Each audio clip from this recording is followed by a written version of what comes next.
Mr. Speaker, I'd like to yield 5 minutes to the gentleman from Texas, Mr. Roy. The gentleman is recognized for 5 minutes. Thank the Speaker. I thank the gentlelady from Indiana.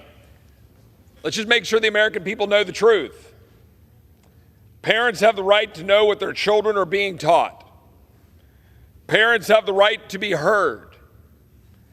Parents have the right to see the school budget and spending. Parents have the right to protect their child's privacy. Parents have the right to keep their children safe. That is what my Democratic colleagues are objecting to. And notice how they're objecting. Notice what they're trying to do. It is a page as old as time in the Democratic playbook.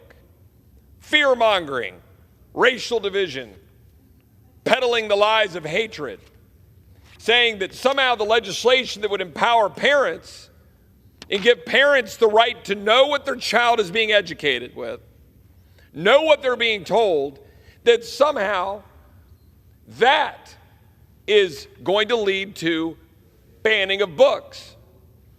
What they're afraid of is they're afraid of a parent being able to come in armed with the information of what is being taught their children, armed with what is in the library, and holding school boards accountable, holding their educators accountable. That is precisely what my Democratic colleagues do not want to occur.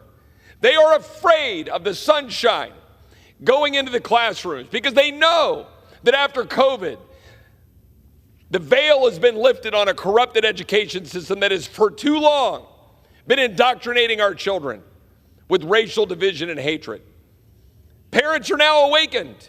They have seen what has been occurring behind the veil because the veil was lifted. My colleagues go around peddling the fears of banned books, completely inaccurately trying to claim that books were banned in Duval County that weren't banned. Books that were either not ordered, when in fact there are an average 13 books about Rosa Parks in every elementary school in Duval County. That's the truth. Nobody wants to pull books about Rosa Parks. Nobody wants to pull books about Roberto Clemente. But if there is legislation passed to make sure that we stop the ridiculousness of books being put in front of our kids, and then people go, let's pull books and look at it to make sure what's in it. Then they decide to put those books back when they pass muster. That's what my colleagues want to say are being banned. What they do not want to talk about are the books that my colleague from South Carolina just talked about. They don't want to talk about Flamer, a graphic book about young boys performing sexual acts at a summer camp. They don't want to talk about that. Who does? A bunch of fringe leftist groups that want to stick that stuff in our schools for our kids to have to read? Or how about This Book is Gay, a book containing instructions on, quote, the ins and outs of gay sex. This is what we want being put in the schools for our children. Our Democratic colleagues do not want you, the American people, you, the parents, to know this. That's what this is about. My Democratic colleagues do not want parents to know that information. They don't.